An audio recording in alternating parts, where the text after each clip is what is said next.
Hi, again we will be looking at the game I played in 3 Dance on Fox.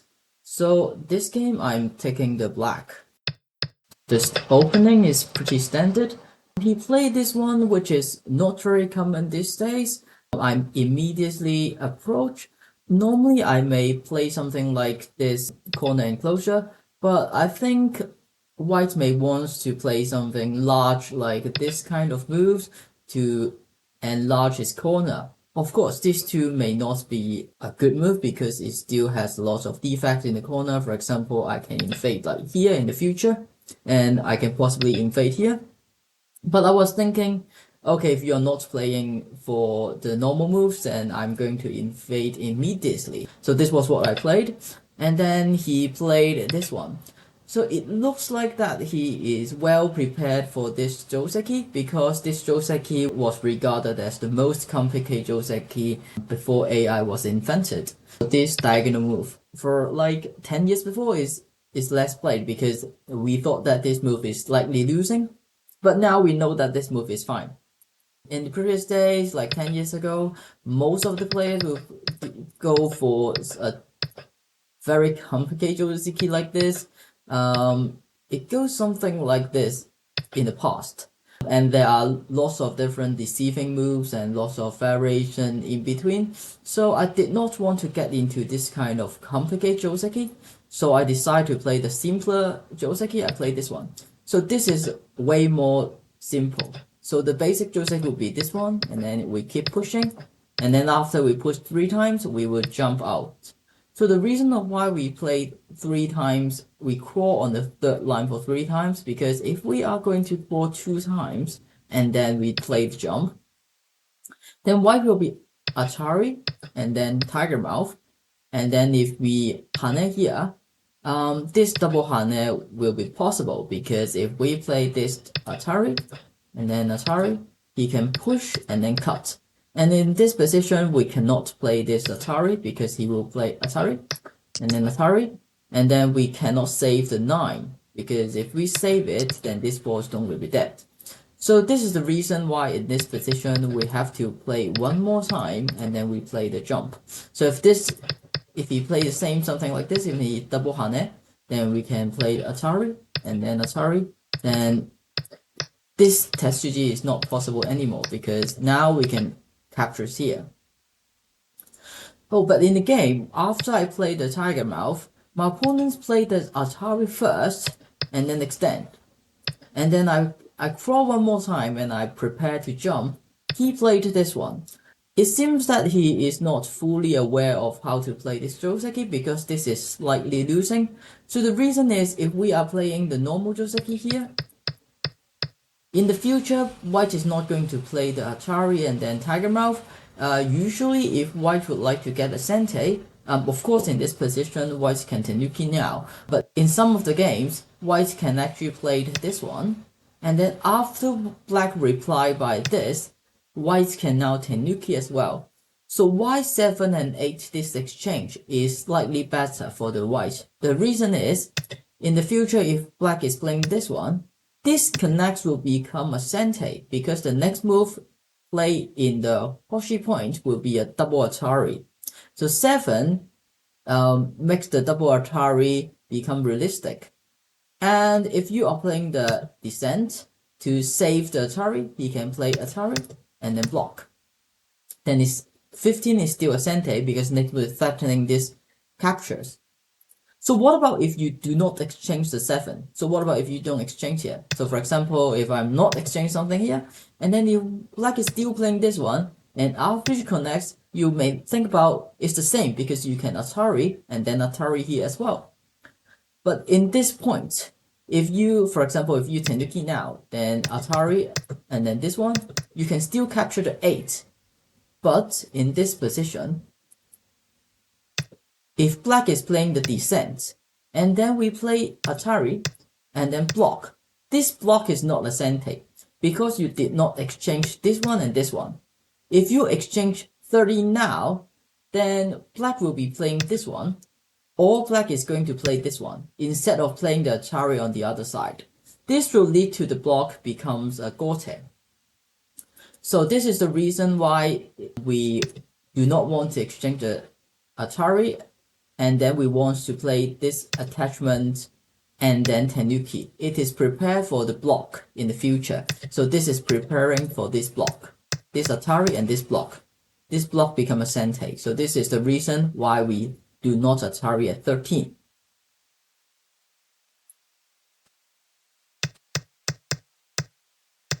So after he Atari and then Tiger Mouth and extend, I don't want to jump anymore. So the reason is, in this position, I want to Atari here. If he turns, then I capture this stone and then I play this knight move.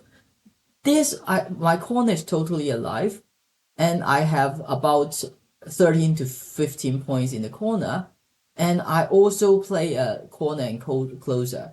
So I think if I can play like this, then it is a good game for black. Instead of replying the connect or play the turn, he decided to approach the corner. So I played a very simple Joseki, which is this one, and I get the corner. And then I got a Sente after this Joseki as well. So having a Sente after Joseki is very important, because then you can decide how the game you would like to go. So you can decide whether this game you want to be in a fight or you want to play in a style that both of you gain points.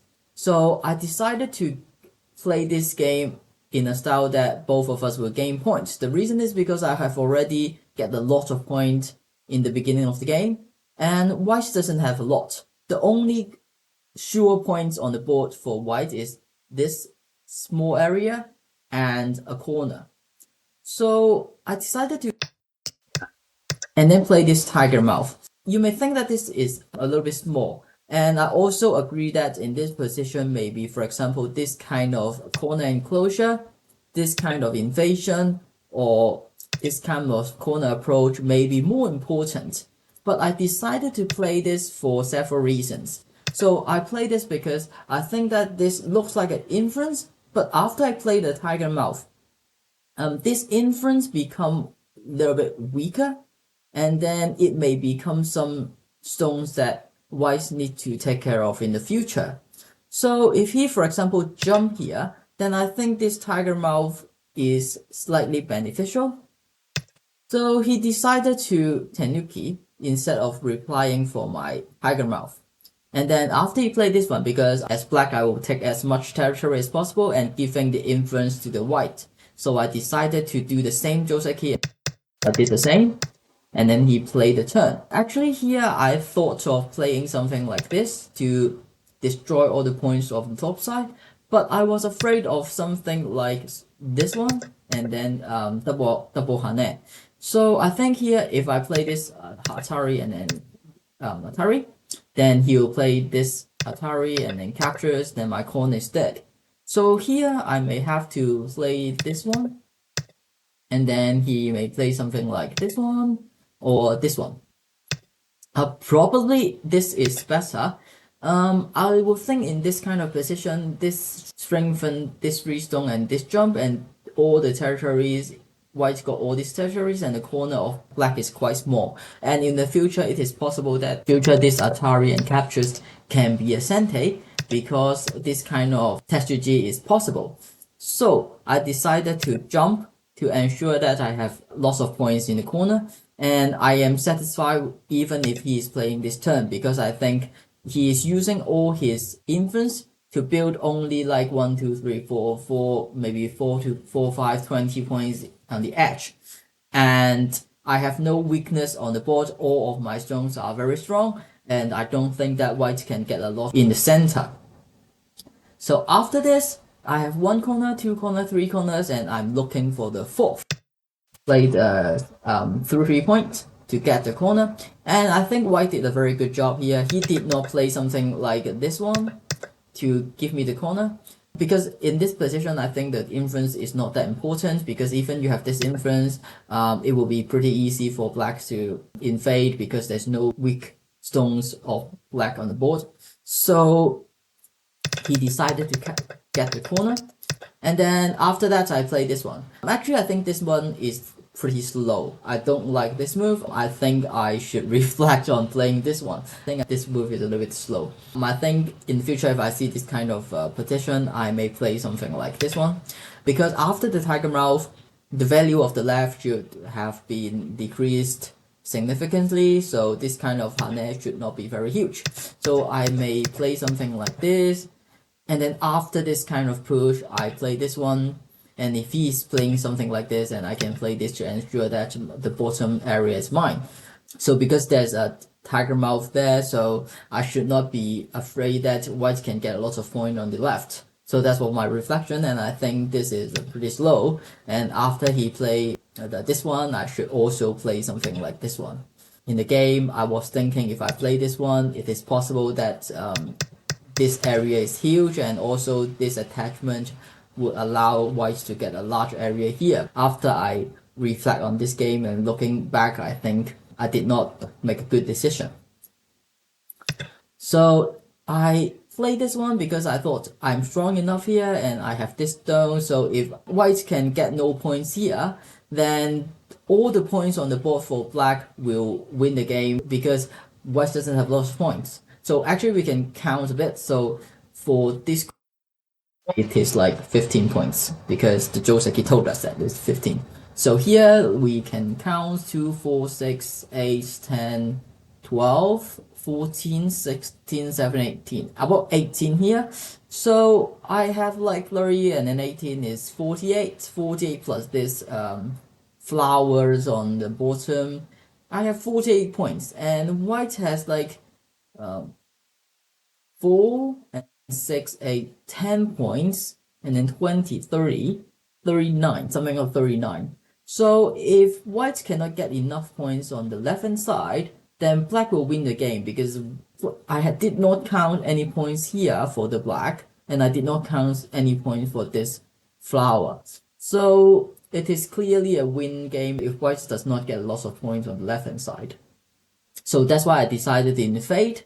So if we escape out this, that both sides does not have points on the left-hand side, so I will think that it will be an easy win for the black. So that's why I played invasion. So he played this one to attack my stone, so I played this one, and then I played the hane. So he played double hane to attack my stones, and then I extend, and then he keep playing. Oh, actually, when I was playing the game, I thought this one was a bad move because I thought there are so many defects outside. For example, like this Atari, so I thought this move may be a little bit too much. So he may want to play something like this. But after, when I played the game, I found that actually it is pretty difficult to manage for black because even if so many defects, I do not have very effective way to punish the defects. So for example, if I play the Atari and then it's not possible to ladder to both sides.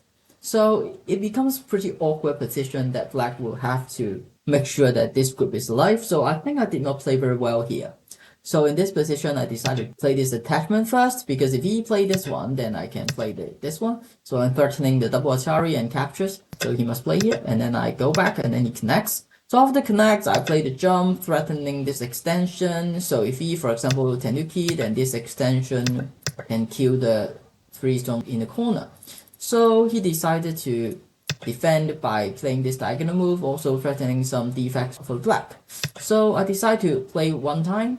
I extend first. Actually, this is my time is running down, so I play one move to extend my time. After he played this one, then I play the clamp.